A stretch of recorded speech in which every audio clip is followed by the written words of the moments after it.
Bismillahirrahmanirrahim. Yeni bir şəxs kanalımdaki Müslüman buluş hikayeme hoş geldinler. Mening ismim Robert Sartre. Müslüman bolgandan keyingi ismim Muhammed Ali. İslamni qabul qilganimga 10 yildan oshdi. Men 16 yoshimda islomni qabul qildim. Mening hayotimdagi eng to'g'ri tanlash islomni tanlaganligim. Men musulmon bo'lgandan tortib ta bugunga qadar kundan kunga kuchlanyapman. Nurg'un insonlar mendan kichik yoshda islomni qabul qilishimga nimaning sabab bo'lganligini so'rashdi. Rostini aytsam, men nihoyatda tipik bir ingliz bo'lib tarbiyalangan. Chunki mening ota-onam, ota-buvalarim hammasi ingliz, Londondan. Shuning uchun sizlarga o'tmishim haqida so'zlab bergudek, alohida bir hikoyam yo'q. Men Angliyadagi bir cherkovda tarbiyalangan. U yerning prinsipi degudek ching emasdi. Ota-onamni butunlay xristian deyolmayman. Anam kichik chog'larimizda bizni cherkovga ib boratdi. Cherkovdan qaytib Bozor ismli bir darsga qatnashtirdi. Bu yer bolalarga xristianlikni o'yin orqali o'rgatadigan bir yer edi. Bu dars 10 yoshimizgacha davomlashdi. Ondan keyin anam bizni cherkovga ib bormaydigan bo'ldi. Men bu ishlarni kichik vaqtimizda qilishining sababini dindan oz to'liq xabar tepishimiz bizga hayotimizda yana nurg'un tanlashlarning borligini tunutib, nazar doiramizni texmo kengaytirish uchun qilingan deb o'ylayman. Chunki ota-onamni xristianlikdagi ibodatlarga bekmo amal qilib ketadigan kishilardan emas. Ular hech qanday bir dinga qiziqib ketmaydi. Ota-onam biz kichik vaqtimizda ajrashib ketgan. Dadam hech qachon bizning yonimizda bo'lib boqmagan. Yana kelib, dadam menga bir ishda yordam qilib boqqan bir odam emas. Mening hayotimda azaldan menga bir ishlarni o'rgatib, yordam qilib boqqanini bilmayman.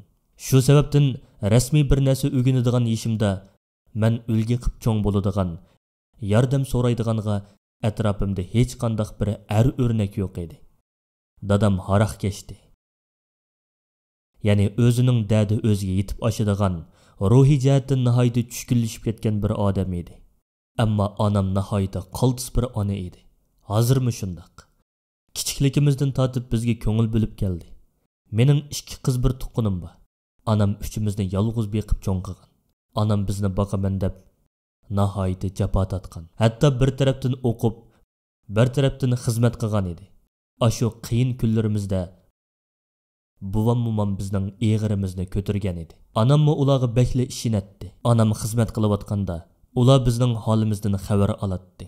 Bizning kelgusida xo'shal sağlam cho'ng bo'lishimiz uchun qo'lidan kelishcha bak kuchaytdi. Men ularning biz uchun tatgan jafolarini ko'rib cho'ng bo'lg'ashqa doim ular uchun bir ish qilib berishni o'ylaydim. Chunki biz nihoyatda qiyin kunlarni boshdan kechirgan edik. Men yangidan to'liqsizga kirgan vaqtimda axloq jihatdan bak yaxshi bo'lmagan odamlar ko'proq bir mahallada o'ltirib qoldik. Ular bilan muorlashib o'tgan vaqtlarim bo'ldi. Hayotimda hech qanday bir dinga, ya'ni kelib islomga munosabatlik hech qanday ma'lumotim yo'q edi. Angliyada xristianlik ahamiyatsiz bir din deb qaralatdi. Shunglashqamikin kishilarning, yana kelib yoshlarning bu dinga bo'lgan qiziqishi yo'q deyarlik edi. Sizlarmi bilasizlar, bundaq jamiyatdagi yoshlarning kallasida din deydigan uqum bo'lmaydi. Shu jarayonda menmi ashu yoshlardek kelgusi intayin xatarlik bo'lgan bir yo'lda ketib o'tdim. Yaxshi bo'lmagan bolalar bilan oralashib qoldim. Ular meni haroq bilan tanishtirdi. Angliyada cho'ng bo'lgan har qanday bir yoshning qilg'usi keladigan ishlarning biri kechilik klublarga berish, haroq ichish degandek ishlar edi. Men mushularga o'xshash mushu tavallikning a'zosi bo'lishga qarab ketayotgan edim.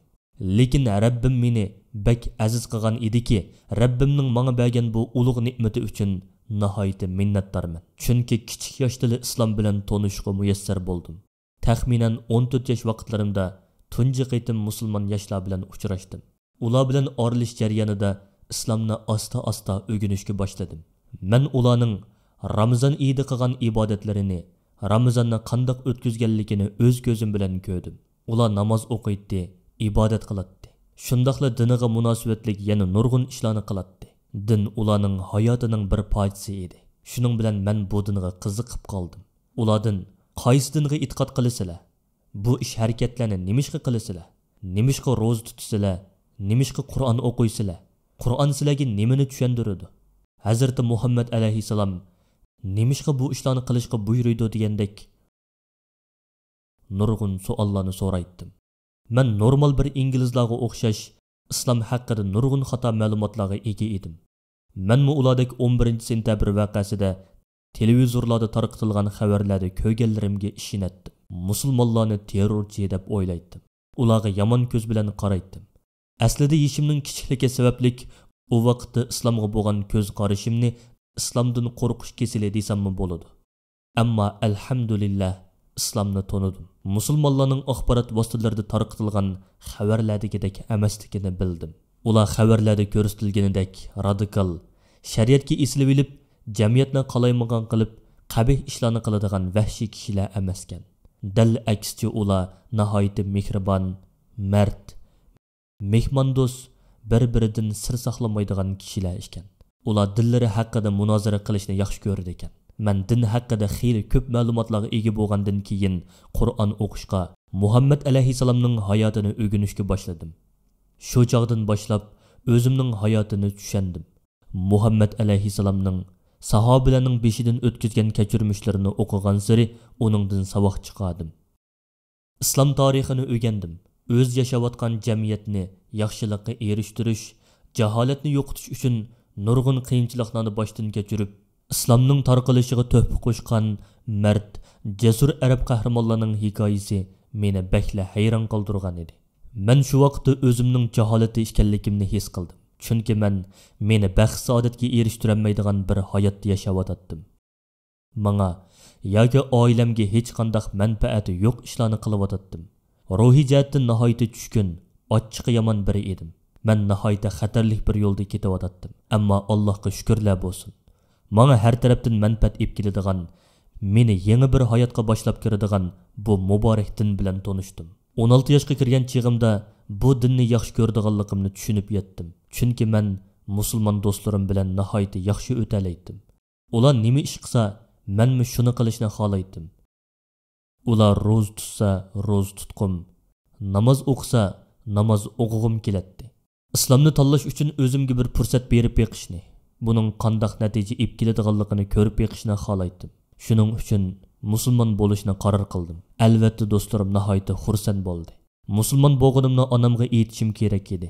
U doim bizning tanlashimizga hurmat qilib kelgan bir ona. U bizga o'zimizning xohishi bo'yicha yozsin deb erkinlik berdi. U mening musulmon bo'lganligimni bilib, mendan ansirab qolganligini aytdi.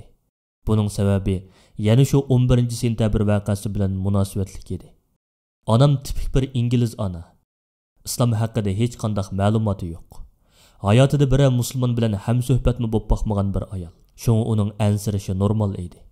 U bu dinni nimishqa tanlaganligimni, natijasining qanday bo'ladiganligini, bu dinni menga kimning tanishtirganligini, meni bu din bilan tanishtirganlarning uning nazaridagi radikal kishilar ekanligini u bilmaydi. Chunki xabarlarda islom diniga e'tiqod qiladigan yoshlarning intayin radikal kishilarga aylanganligini ko'rsatdi. Alhamdulillah, men onamga dinni asta-asta inchiklik bilan tanishtirdim. Hatto uni musulmon bo'lishga taklif qildim.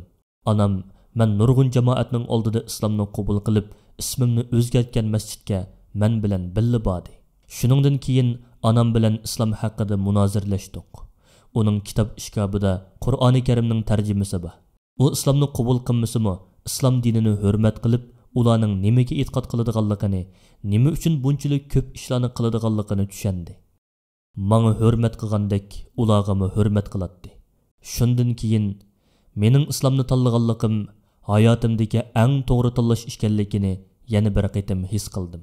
Islomni qabul qilgandan keyin men qanoatchan bir insonga aylandim. Ruhiy jihatdan xushal edim. Islomni qabul qilishdan burun odatlanib qolgan ba'zi yomon odatlarimni tashladim. Islom meni har kuni qilayotgan ishlarimdan xursand bo'lishni o'rgatdi. U meni qanoatchan, shundaqli shu qanoatchanlikdan xursand bo'la oladigan bir yo'lga boshlab bordi. Men islomni qabul qilganligim uchun qanchalik baxtli ekanligimni, buning naqadar qimmatli ekanligini sizlarga tasvirlab berolmayman. Men islomni qabul qilgandan keyin nurg'un fursatlarga erishdim. Albatta bu fursatlarning Alloh subhanahu va taolaning menga ato qilgan katta ne'mati ekanligini bilaman. Musulmon bo'lganligim uchun o'zimni har kuni baxtli his qilaman. Musulmon jamoati ichida nurg'un foydalarga erishdim. Mening bu dinni tanlashim hayotimdagi eng go'zal tanlash edi. Islomni qabul qilishdan burun bu dinga bo'lgan ko'z qarashim intayin salbiy edi. Ochiqib aytsam, men bu vaqtda bek johil va nodon edim. Ammo men ochiq bir shaklda musulmonlar bilan hamsuhbat bo'lib, nazar doiramni kengaytishga, ular bilan fikrlashib, masjidga berib namoz o'qib boqqan chig'imda Qur'on, hadislarni o'qishga boshlaganimda bu dinning naqadar go'zal bir din ekanligi va musulmonlarning hozirgi dunyodagi eng ulug' kishilardan ekanligini tushundim. Alhamdulillah, musulmon bo'lgandan beri axborotchilik kasbida xizmat qilyapman. Bu ishni qilayotganligim uchun intayin xursandman. Chunki musulmonlar haqida xabar tarqatishimga ruxsat beradigan bir shirkatda ishlayman. Islomdan qo'rqish kasaliga munosabatlik videolarni tarqataman. Nihoyatda afsuski, Yevropada musulmonlarga bo'lgan xato ko'z qarash intayin vahimalik. Men buning musulmonlarga qilingan tuhmat ekanligi haqida xabar chiqara olganligim uchun xizmatimni yaxshi ko'raman. Men musulmonlar jamiyati uchun bir kishilik tuhfa qo'shni orzu qilib keldim. Chunki ular mening bu hayotni tanlashimga tuhfa qo'shgan kishilar. Men Qur'on va islomiy hayotdan nurg'un narsalarni o'rgandim. Yana kelib musulmonlarning o'zi xolab, so'yinib turib yordam qilishlaridan shunchalik ko'p narsalarni o'rgandimki, doim menmi ularga yordam qilishni, ular uchun bir ish qilishim kerakligini o'ylab keldim. Alhamdulillah, hozir qilayotgan kasbim, ya'ni axborotchilik kasbim orqali o'zimni kelgusida islom uchun xizmat qila oladiganday his qilaman. Men katta olim emas. Arabchaga oid bakchiq narsa bilmayman. Lekin har bir musulmon arabchani ozroq bo'lsa bilish kerak.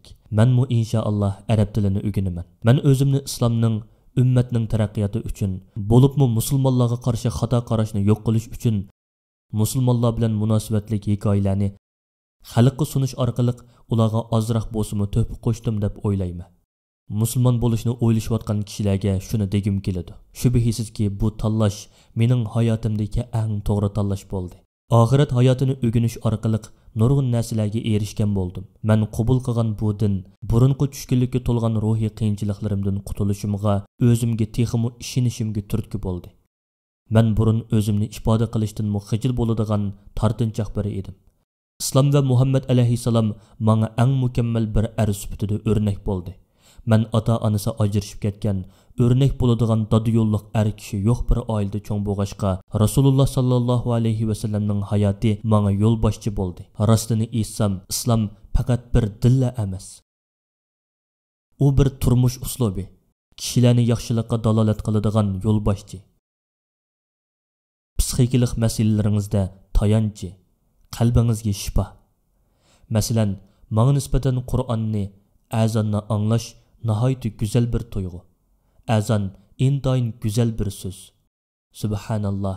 Qur'on shunchalik go'zal yozilgan va shunchalik mo'ngluq o'qilidiki, arab tilini tushunmasammi, uni anglash menga shunchalik huzur bag'ishlaydi. Men odatda Qur'onning inglizchasini o'qiyman, ammo Qur'onning arabcha qiroatini anglash u boshqacha bir his.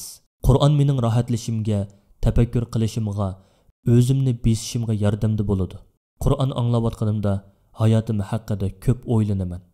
Bu ulug' kitobga ruhi bilan bog'lanib qilish ajoyib bir tuyg'u ekan. Ya'ni buni til bilan tasvirlamak haqiqatan tas.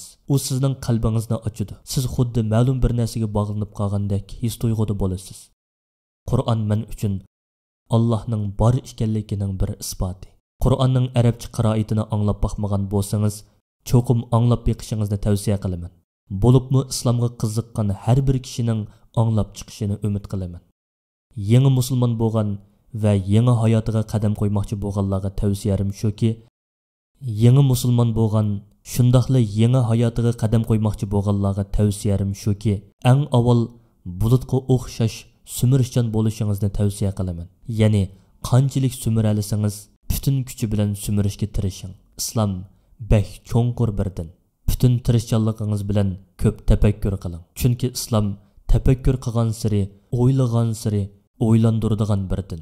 U ajoyib bir tarixga ega bir din. Adabiyot, qonun, siyosat deganlar payg'ambar alayhissalomning zamonidagi voqeliklar bilan yo'g'rilib ketgan.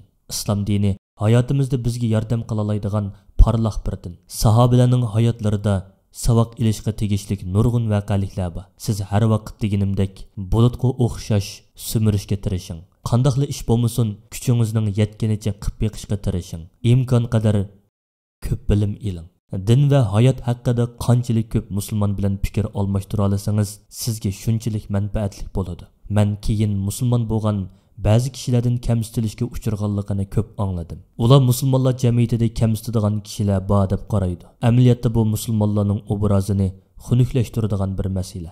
Ammo men o'z tajribalarimga asosan shuni kesib aytalaymanki, buning uchun beorom bo'lishingizning hech hojati yo'q. Chunki har bir musulmonning qarindoshlarining diniy jihatdagi xatoliklarini tuzatishga yordam qilish mas'uliyati bor. Agar ular bu mas'uliyatini to'g'ri bir shaklda ado qilmasa, xato ko'z qarash paydo bo'lib qilishi turg'anli gap. Ammo siz uchrashgan 10 musulmonning 8-9ning nihoyatda mehmondo'st, kamtar, xushfe'il ekanligini kesib aytalayman. Ular sizga hamma narsani eng go'zal bir shaklda o'rgatadi. Ba'zida mijozi qo'pol kishilar bilan uchrashib qolishingiz mumkin. Ammo uning mijozi sabablik o'zingizni beorom qilib yurmang. Islom shu qadar go'zal va cho'nqur birdinki, biz o'rganishga tegishli nurg'un bilimlar bor. Faqat bir qancha qitim sinab yiqibla islomdan voz kechmang. Yana biriga tor yuzi orqali mujih narsalarni o'rgana olasiz. Masalan, maxsus islom haqida da'vat etib boradigan youtuberlar, ijtimoiy taratquv vositalari, jamoatlar degandek. Ular sizga islom dini haqida xeyli ko'p narsalarni o'rganishingizga yordamda bo'la oladi. Undan boshqa texmi ko'p ma'lumotlarga erishsam bo'ladi desangiz, islom dini haqida nurg'un materiallar bor. Ashu materiallar orqali Qur'on o'qishni, ibodat qilishni o'rgana olasiz. İslam dini siz o'ylagandek unchalar qiyin bir din emas. Yana kelib, sizning islomni o'rganishingiz uchun uzun bir jarayon ketishi mumkin. Bu men hozirgacha davomlashtirib kelayotgan bir ish. Men hozirmi islomni o'rganyapman. Men texi o'zimni yangi musulmon deb o'ylayman. 10 yildan buyon bu dinga e'tiqod qilishimga qaramasdan har kuni yangi narsalarni o'rganyapman. Yangi ibodatlar, duolar degandek nurg'ulg'an narsalarni o'rganyapman. Tavsiyarim shuki, qat'iy voz kechmang. Tavsiyarim shuki, qat'iy voz kechmang. Islomning maqsadi sizni eng go'zal kunlarga erishtirish orqali qalbingizni davolash, sizni texmi yaxshi bir insonga aylantirish orqali baxtli turmushga ega qilish. Islom sizni Allohga va boshqalarga xizmat qilish uchun tirishadigan bir inson qilib yetishtiradi. To'g'ri, hammamizning qiyinchiliklari, o'zimizga tushliq dardlari bor. Ammo yo'lingizdan voz kechmang. Mengayotgan yo'lingizda mustahkam turing. Qilalaydiganligi har bir ishni qilishga urinib yiqing. Bu sabrchanligingiz yillar o'tgan sari sizni har jihatdan pishqon, kundan kunga mukammallashgan biriga aylantiradi. Islomga kirish hikoyamni anglaganinglarga ko'pdan ko'p rahmat. So'raydigan savolinglar bo'lsa, inkas rayoniga qoldirib qo'ysanglar bo'ladi. Inshaalloh eng tez fursatda javob qaytarishga tirishaman. Mening hikoyamga munosabatlik har qanday savolinglar bo'lsa, ijtimoiy taratquv sahifalarimda sizlarni saqlayman. Hammanglarning, bo'libmi islomga yangi kirgan qarindoshlarimning savollariga javob berish uchun qo'lim ko'ksimda. Meni ko'ngil qo'yib tinglab berganinglarga ko'pdan ko'p rahmat aytaman. Allohga omonat.